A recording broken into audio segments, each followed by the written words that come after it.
Alright, so this is a poem about a psychedelic journey. The room began breathing, not metaphorically, but really breathing, like the walls had lungs and emotion. My lamp turned into a priest and asked if I came here to confess. The carpet melted into a painting of my childhood fears and unfinished emails.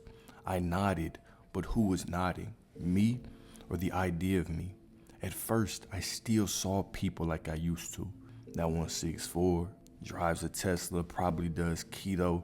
That woman sharp, cold. I was judging height, status, body and social status, as if the divine wore tailored jeans. But then they shifted, like pixels rearranging in a cosmic prank. The bartender's face became my brother's, then my father's, then mine. The barista's eyes, my third grade eyes, filled with awkwardness and defiance. Each person I stared at became some version of me I'd forgotten to remember. Suddenly, no one was a stranger. They were all just me, wearing different costumes for the great masquerade that we call Monday. The walls fell away, like they'd overheard my ego talking and decided he's ready. Colors no longer had names, they just were. Greens melting into regret, blues humming like the memory of God. The ceiling oozed into the floor, and my plants started gossiping in Sanskrit. Damn, I whispered to the lamp priest. I think the universe just swallowed itself. He lit up, literally, and said, good, now watch it burp you out different. I laughed until I cried, then cried until I remembered how I'd labeled people as projects, problems, positions.